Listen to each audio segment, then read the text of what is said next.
I'm declaring war. I'm declaring war against all the companies around the world, and I'm declaring war against all the organizations around the world. Yeah, and I'm going to use guns and bombs and arms and whatever is necessary to get all the top talents to our company. When I heard that first time, when I got into my working life, I said, no, sorry, I'm out. What's going on here? I don't want to live in a war zone. It's 80,000 hours of my life, and I never went to the army, and I don't want to be in a war zone. So I thought there has to be another way. And yeah, I finally found one, and this is why I'm here. Yeah. For me, and why I am here, I think the world is connected.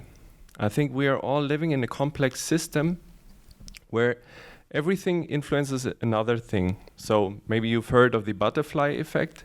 Butterfly wings his or sways his wings, and yeah, it has an effect on the other side of the world. And I think, yeah, kind of a sustainable action everywhere is necessary to make this world a better place. And when we talk about sustainability, we talk about social sustainability. We have over here, and we have ecological sustainability over here, and we have economical sustainability. And I think all these parts of sustainability are necessary to make this world a better place. And maybe you noticed these figures are people from Stone Age or something.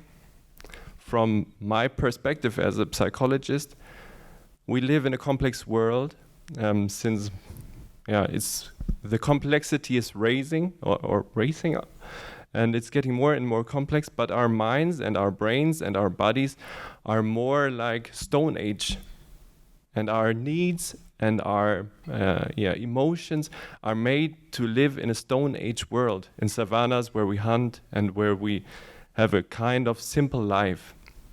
And this will be some kind of the ground of this speech I'll give and of all my ideas. Yeah.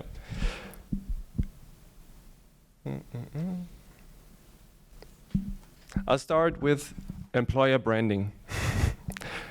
Maybe you know where this branding comes from. This brand is something you put on a cow or on another animal or on a slave. And this branding is something, I think 15 years ago, most of the people did not know what an employer branding was, at least not here in Germany. And I think today, are there any people here from any organizations who have no employer branding? No. And this shows there is no company or no organization without an employer branding today. Because of social media and the World Wide Web, we are not able to have a company without an employer branding. Platforms like Germany, we use Kununu or maybe Xing or LinkedIn, make it impossible for us to have a company or an organization without an employer branding. So it's everywhere. You can't hide from it, but you can control it. You can put it somewhere and you can influence it. That's a very important thing to know. The other thing I want to talk about today is values. What are values? Values are kind of directions. Values are no goals. For example, I can go in some direction, maybe east, and have to take stops or use my ways around lakes or mountains or something, but I can still head east. So values are more like directions. I'm referring to a model maybe you know is called ACT, Acceptance and Commitment Theory. For me as a psychologist, it's a very useful model to arrange my life, but arrange my work too, and influence the world I'm living in. And so values are very important because they give me direction, and they give the company I live in direction. And so it has impact on everything I do at work. But the question is, are we just our values? This is something I made on my own, but it's a combination of something you might recognize. In the background, you see a small pyramid. You maybe know the pyramid of Maslow, the needs pyramid. You have DNA here, that's what we are all made of. You have personality dimensions. Maybe you know the Big Five model of personality. Does someone know? Additional, we have here cognitive skills. These are kind of hard to change parts of a person. And these parts of a person are very necessary to know and to work with the persons. Then in this circle we have competencies. We have the social competence, we have the practical competence, we have the methods competence, and we have the competence of self. And around this we have like beliefs or religions. You see here, I tried to take most of them I found on the internet as a symbol. Sorry if someone is not there. But beliefs do not necessarily have to be like explicit religions. We all have beliefs. We all believe in something. That's what makes us stand up every day in the morning. And around this we have something like interests. And this is what a person is made of. And interesting about this is companies are too. We have a DNA of a company, we have intelligence of a company, we have a personality of a company, we have competencies of organizations and companies, we have beliefs or religions of companies, and we have interests of companies. And the challenge to find the right people for our companies or organizations is first getting to know the values, the DNA, intelligence, personality, competencies, and beliefs of the company. Because just when we know what the company is made of, we can find the right persons for this company. But most of the companies, sometimes even avoid to think about these things. They hope everything will go right, and like choosing, they try to find the right people. But I think that doesn't fit the responsibility companies or organizations have. It's necessary for companies and organizations to know what their DNA is. It's necessary to know what their personality, what their intelligence is, what their competencies are, because you are going to the market and sell something. And if you don't know what you're selling, how can you have a good feeling selling it to someone and charging it? And the next important step is to get to know the personality of the people you hire. And when it's difficult to identify the personality of the organization, it's maybe even more difficult to identify the personality of the person you hire. There are tools to do that, but how many of the organizations are really doing it? How many organizations are really take a closer look on the personality, on the maybe DNA even, or maybe on the intelligence, or really differentially looking at the competencies of the people? And why aren't they doing that? Because maybe they just don't know how.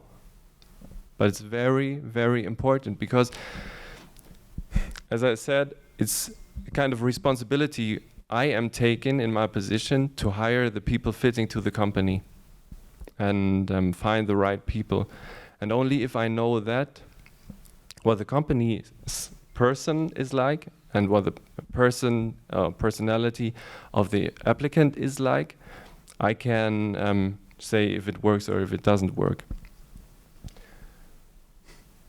To the instruments we use or the tools, I'll come later.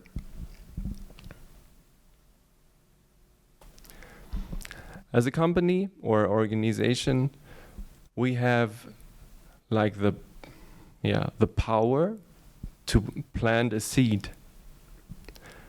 We have the power to make or create a place where people can live and work fitting to their values. It's not all around us, and I've not seen many companies or organizations doing that, but we have the possibility. If we look at the values and we look at what we are doing and why we are doing it, asking kind of philosophical questions about why we are doing what we are doing, we can plant a seed and grow a plant and have other people join us who really identify with the values we are providing as a company. And the important thing about this is, when you think about religions or something like that, you have communities, you bring people together, and this is a chance for organization as well. Well, you can build communities in organizations. And the cool thing about communities is you have impact. You have impact on how the people care for each other, or like love each other and care therefore for each other. You can have an impact on the happiness they have in the company or organization. You can have an impact on the fun they have in this organization. You can have an impact, and this is referring to the retainment. You can have an impact on how much time they want to spend together. So people who believe in the same things and are allowed or able to work according to their values in an organization providing that to them will stay together. This leads to success. People who are living together or working together in an environment where they can live fitting to their values and where it's valued what they are doing, they will be successful. They will be healthy. They will be physical and psychological more healthy than people who are in a kind of conflict between their values and their doing. And success and all that leads to more like wealth, I'd say. But if you look at all these pictures, and think about yourself, and I think about myself, the money or the goal you have on the right side is not the important one, at least for me. But why is it so hard doing that? Why is it hard to present values and hope that the people come to the company and say, oh yeah, you got so great values, I want to work with you, it's so great. The 150,000 euros or dollars a year, I don't care, I want to work with you because you are so nice.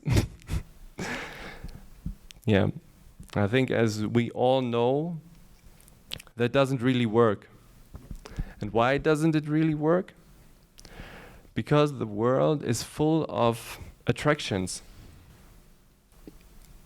like fast information all around the world, every day, every time in your pocket, telling you what to do, what's going on, what's happening, is distraction of what you think and what you want to know. Oh. There is complex infrastructure which we are not made for to live in. As I said before, and this friend of mine is showing, we're still Stone Age people. We are not made for living in this complex cities or infrastructures. Funny thing, most of the time of the life or existence of Homo sapiens, we had to hunt for our food, and it was not always there, and we had to collect and something like that. Now it's available everywhere, and this always kind of leads us to fast food restaurants, or I don't know, eating too much. Then we have a really classic. Sex is everywhere around us. It's in marketing, it's in the companies, and it's very attractive. If you sit in a restaurant, I don't know if you have noticed that, you're talking about something, I don't know, like work, and someone on another table suddenly says the word sex, and take a look. Most of the people will turn around. What? What did he say? Sex, really? Okay. These are certain points with which distract or disturb and catch our focus. And values are more like hidden. They are not these short-term rewards. They are more long-term rewards. And yeah, the last thing I have here is pressure of the social environment. We are all like, we all want to live in a tribe. And we always did. Human beings are kind of weak. We've always been weak. We come to the world as babies. We can't walk for 1 year. We can't provide our own food for, I don't know, 5 years or something. We need the tribe. And every step away from the tribe is hard for us to go. So if I think about my values and think, oh, I shouldn't go to Primark and buy some clothes there, or I shouldn't go to McDonald's and have some food there, or I shouldn't, I don't know, try to earn as much money as I can, and I go to my friends and say, oh no, I don't want to go with you to Primark, and oh no, I don't want to go to McDonald's with you, and I don't care about how much money I earn. What will they say? Something like, huh? What's wrong with you? What's wrong with you? Didn't you sleep last night? What did you drink last evening or something? Our tribe, the globalized tribe today, is heading in one direction. Nearly everyone is heading in this direction, and it's hard to step back. But the question is, what are your values? In which direction do you want to go? And important is, I think, I had the word happiness on the slides before. What happiness do you want to achieve? Is it this happiness that you feel when you kind of buy new shoes? Or is it the happiness you feel when you go to bed after a long working day and like thinking, oh, today I've done a really good job. I have done really cool things. I have connected people. I have empowered people, and I lived according to my values. And this is a question I'm asking for me like every day. And I ask this question to myself when I think about my whole life. What do I want to have written like on my gravestone? Should there be something like earned a lot of money, got really much fast food, had sex with, I don't know, thousands of people? No, that's not what I'm heading for. I want to live a life according to my true values. And for me, it's really making people around me happy.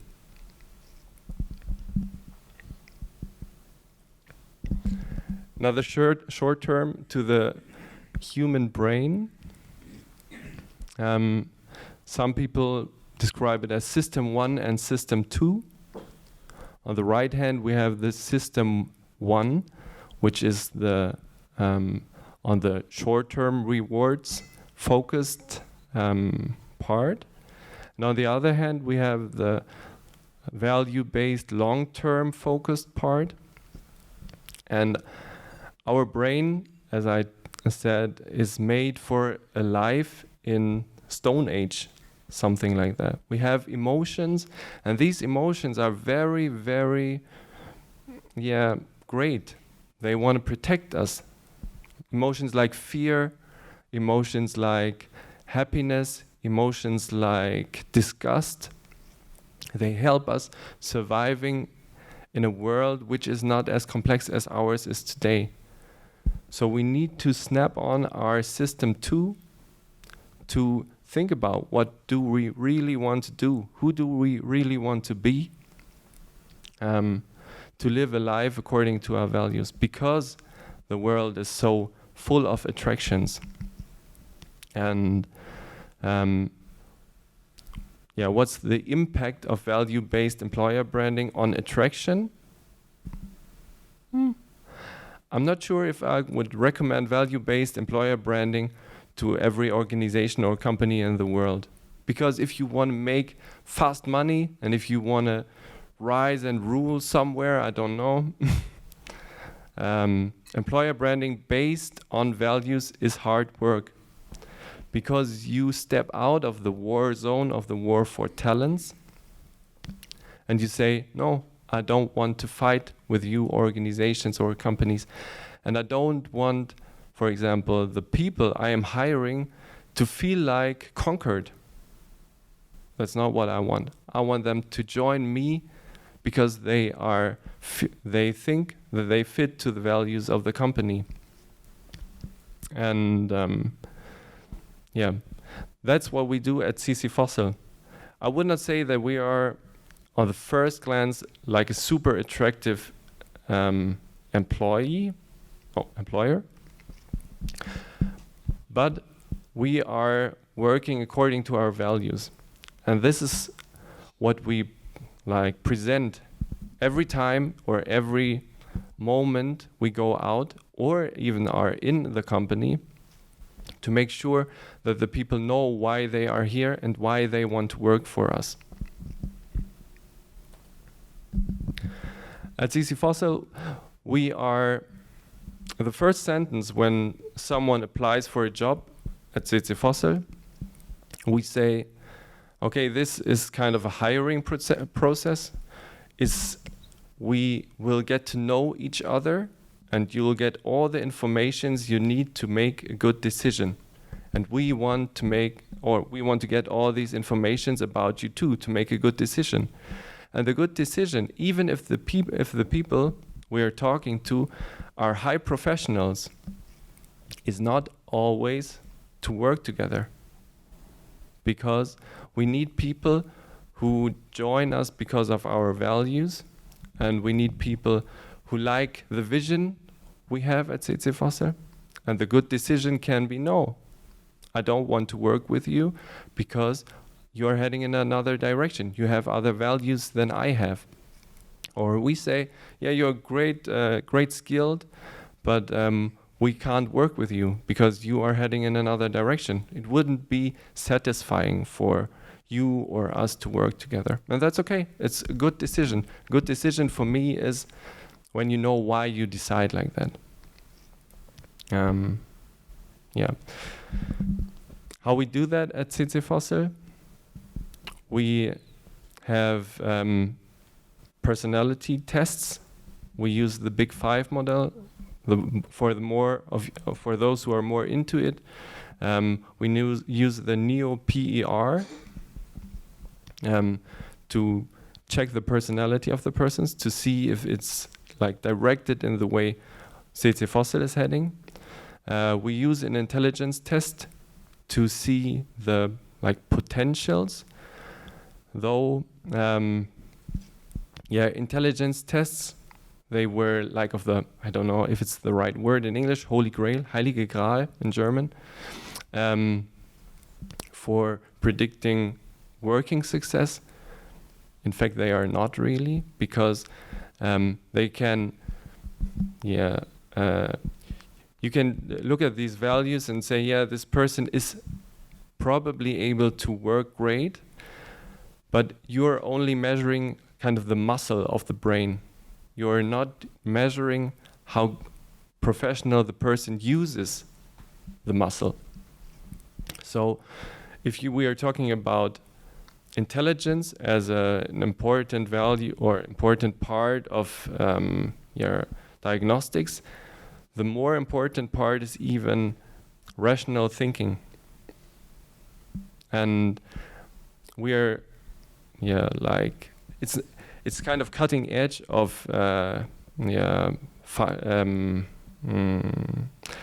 to hire. And there are no really good tests in German to test rational thinking.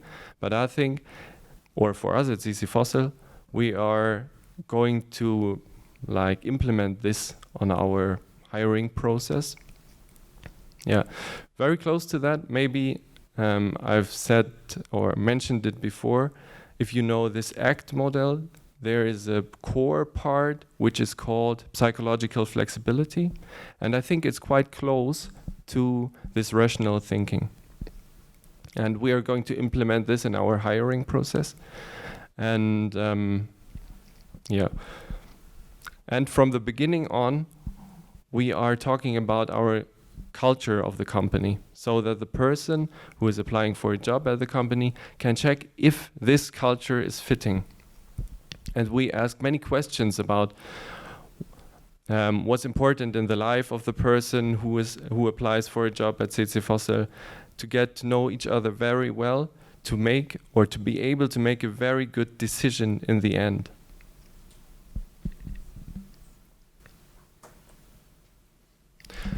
Yeah, this one more time is what we do, what we care about when we hire people. Normally, but it's in the core of all of us. It's the DNA, but for most of the jobs, DNA is not really important. Then we care, of course, about personality and intelligence or cognitive capabilities.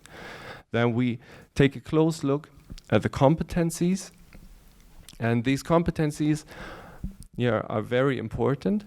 And I've searched I've searched for models or approaches to measure competencies. I've searched in Germany, I've searched in the international world, and it's really hard to find. And I was very surprised that it is so hard to find, because these competencies are relevant for all the organizations out there in the world, and they do not change. It's this social competence here, it's the competence of self, and it's the methods competence. They all stay the same, and it could be a standard measurement for hiring if we use it. But there is no standard model of this. The only thing that is changing from company to company and from time to time is this professional competence. And these three others will always stay the same. And we check the values or religions or beliefs out there. And we check the interests the people have. I think you all work in organizations doing something, I'd say. Hopefully good things, hopefully things you really think that are good. But you are in the organizations and you can change them and you can adjust them and you can make them better. With words of, I think you know, Mahatma Gandhi, be the change you want to see in the world. Be the change in the company you work in or the organization you work in. Open yourself up to show who you are so that other people know who they are working with and if they want to work together. And I think you can set a great ground to work together and to make this world a better place like that. Thank you.